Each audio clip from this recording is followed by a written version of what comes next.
Welcome to 2016 Presidential Candidate Interviews. Today I'm interviewing a candidate named Doug Shreffler. Doug is running for an unknown party, which I will soon ask him. Welcome, Doug. Thanks for doing the interview today. Can you say your name and tell which party you are running for? Good morning. My name is Doug Shreffler, and I am a registered Democrat. Okay. Are you running for the Democratic nomination? Yes. Okay. We're going to start out with some icebreaker questions just to break the ice, and then we'll get into some more serious policy questions. All right. Can you describe your family or home life, how you were brought up, maybe your current situation? You bet. All right. To begin with, I came up through Midwest values, homeland area. My father grew up on a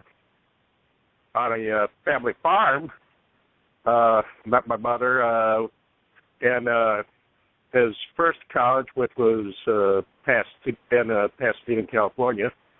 So from there, he went to University of Michigan, where we lived quite a few years early on. At about the end of junior high school, we moved to St. Louis. He was asked by James McDonald, a longtime friend, CEO of McDonnell Douglas Corporation, Mac they called him, to start the genetics department there. So in St. Louis, we lived in an area called Ladue, a lot like Beverly Hills, Nichols Hills, something like that here. Anyway, so from there, I went through military academy, ROTC, through high school, graduated, did another year and a half junior college. Shortly after that, I got to try out for NASA. That's where I received my first G4 clearance in the facility below McDonnell Douglas Corporation at Leverett Field, St. Louis. As far as family and rest, I have a beautiful mom who just does all she can for all of us. She's quite incredible in that way. She just, I can't say enough about her. She's the best mom I think anybody could ever have. My family includes a brother. Go ahead. Here's some easier questions. Do you have any hobbies or interests? That's a pretty wide subject, too. Early on in my career, before music, or rather before the government, I played music. I played bass guitar. I currently do everything but sing. I played lots of different instruments. I also have various hobbies. I love photography. I love fishing. I like to get outdoors as much as I can, doing traveling throughout the country. I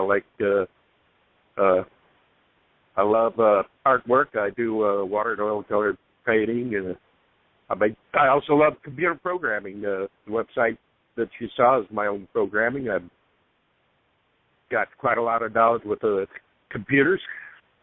Photography is a huge, huge interest. I've won quite a few awards in photography. All right. Sounds like you have quite a few interests. Absolutely. Another wide set of array questions. Sorry, go ahead. Okay. Another set of questions.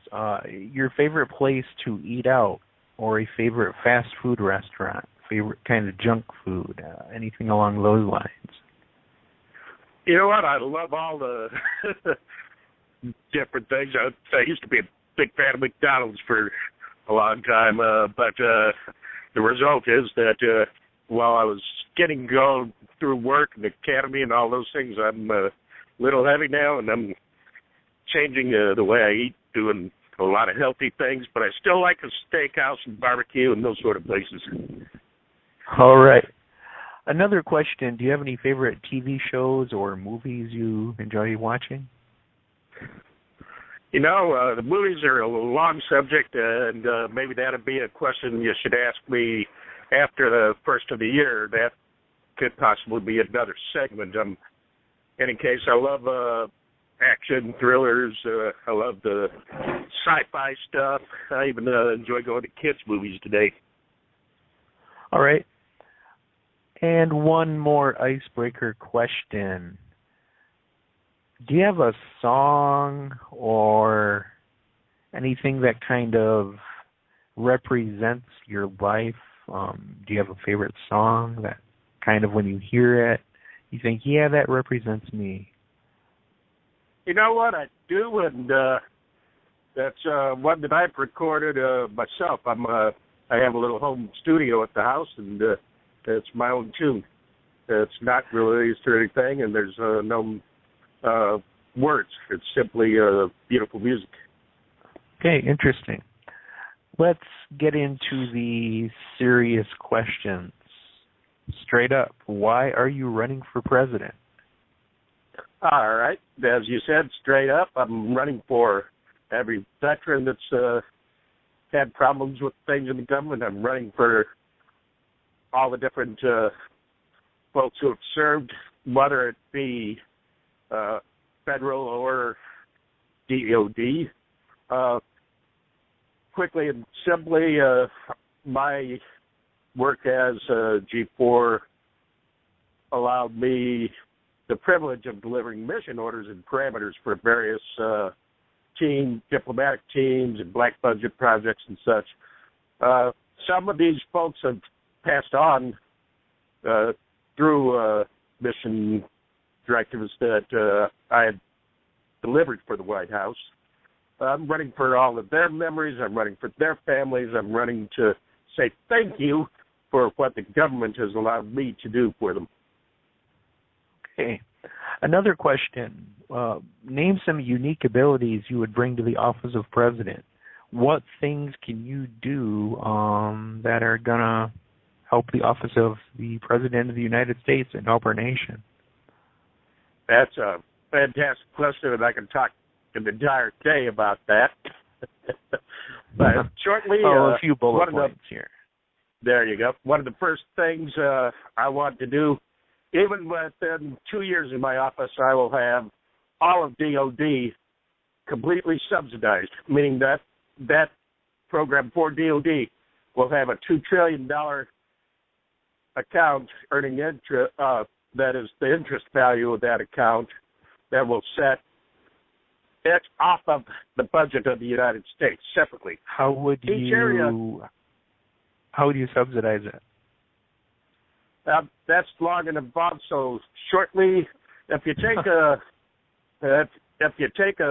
billion, for example, and this is a smaller version, take $1 billion, divide it by 5 million. What do you have? You have 200. First of all, there's a lot of BLM land, and GOP will be all over this trying to stop it. I'll guarantee it, but this is something the commander-in-chief can do with sole authority for DOD. So I intend to take the start of 200 wells, and we know where oil is. We have BLM land reserved for such things. They do that now to subsidize various DOD programs. So what I'm talking about is taking that. One well, for example, is an average of $5 million cost. So that's how I got the 200 figure. Take that, break it down into 1 day. One well at between 1 and 4,000 barrels a day at $80 a barrel. Figure that out.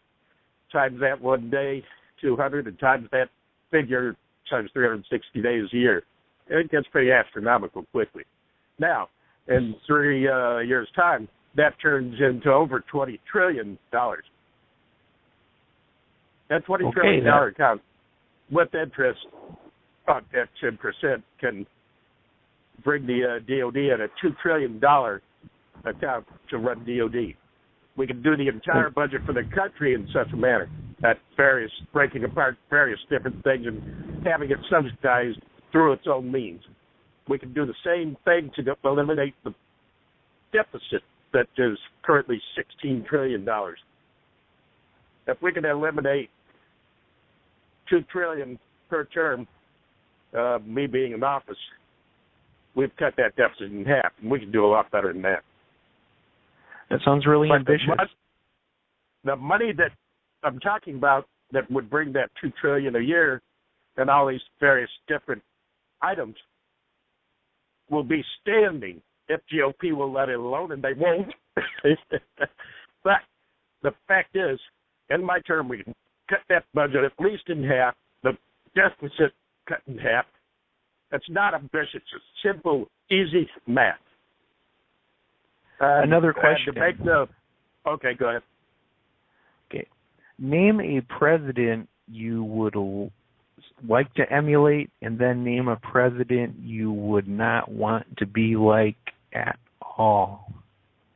That's a tough question because one of them involves my first delivery for the CIA. So anyway, I liked Bill Clinton a heck of a lot. He was one terrific president.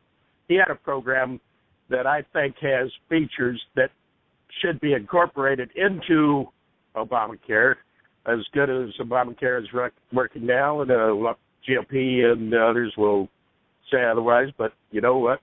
It is what it is. So back to the question there, that should change the entire way that Obamacare, for example, is seen by through something that Bill Clinton had introduced. For example, there's a little area that various people who have policies already have to pay a whole lot more for the same coverage. That's just not right. That shouldn't have to be that way. There are family members I have who are involved with healthcare providers, and they're updating me all the time on various different things like that.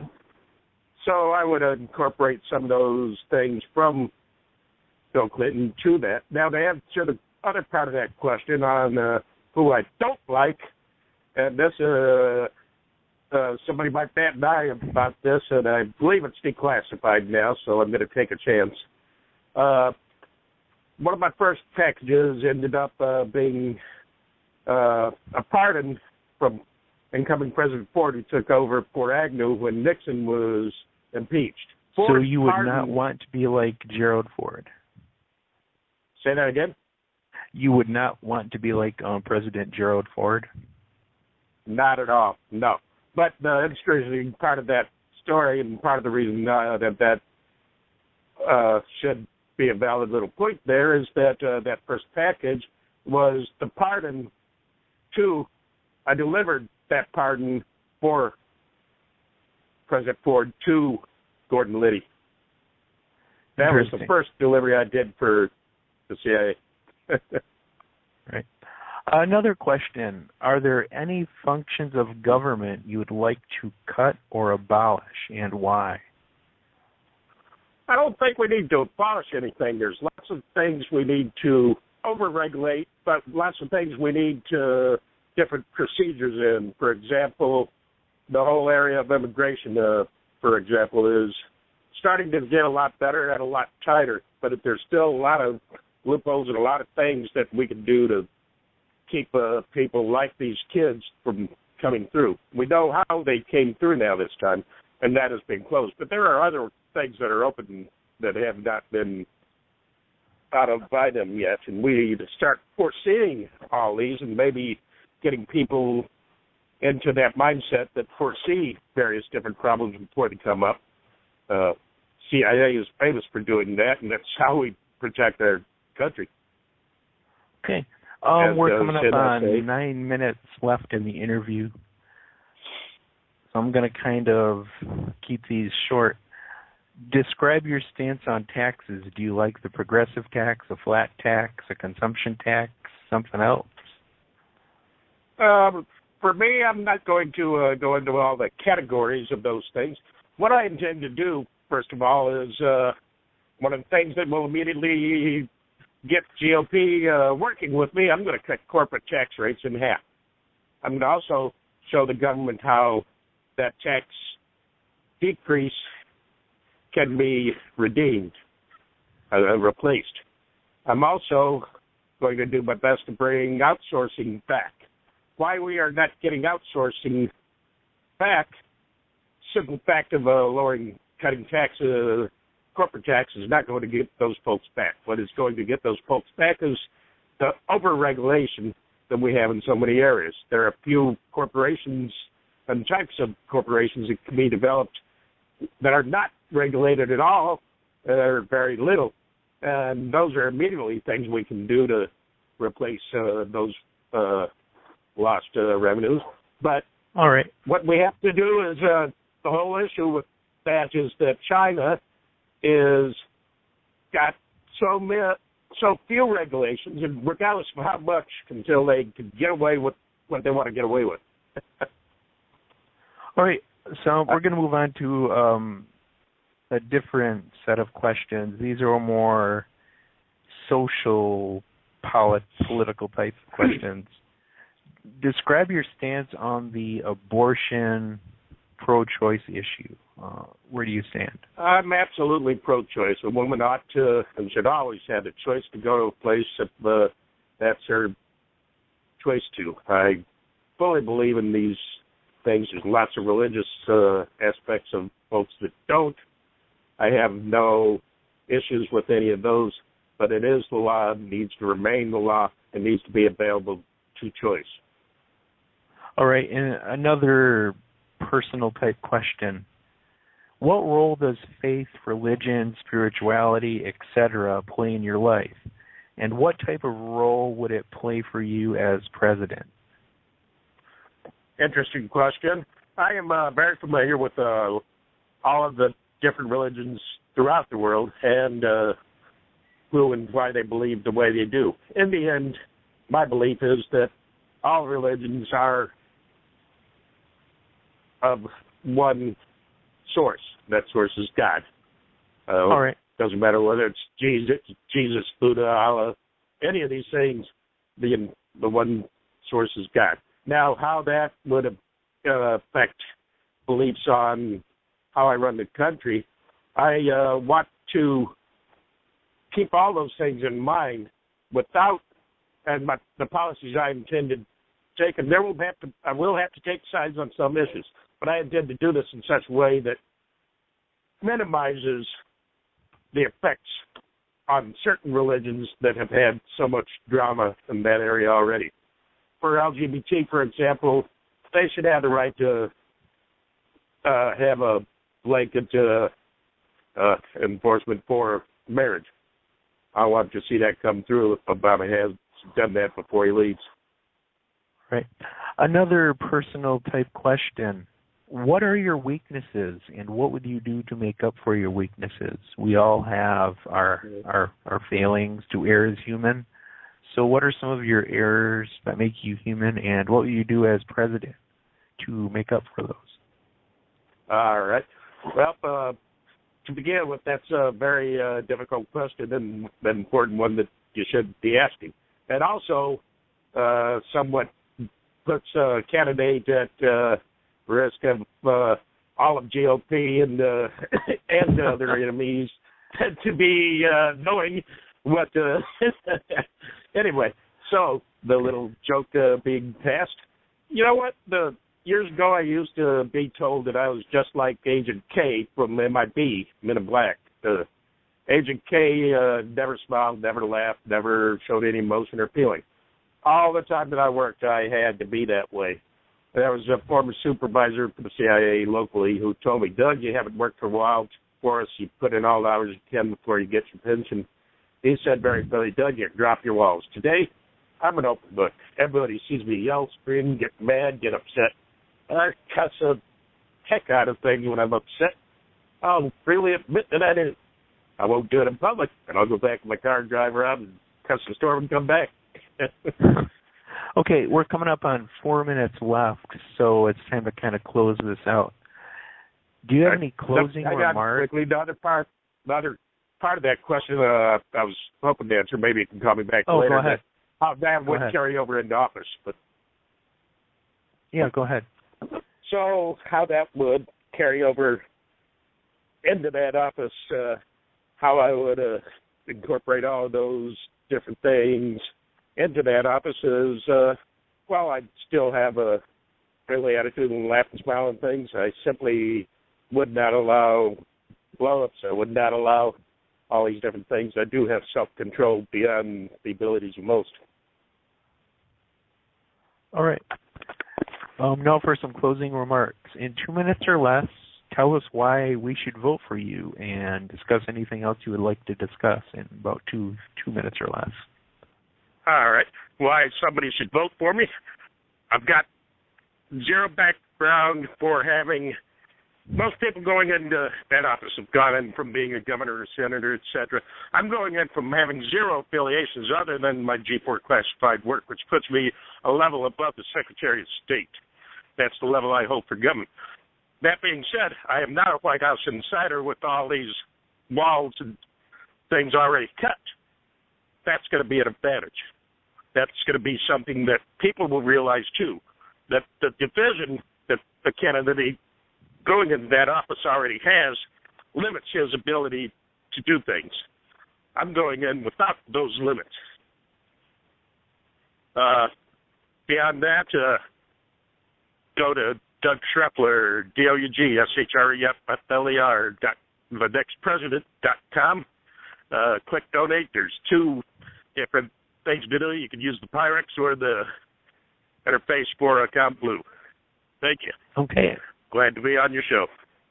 Okay, thank you for the interview, Mr. Shreffler. And I'd like to thank my listeners for listening to 2016 presidential candidate interviews. Be sure to check back in the future for more candidate interviews at presidentialinterviews.info, www.presidentialinterviews.info. I hope everybody has a good day, and remember to keep informed, keep passionate, and most of all, keep involved.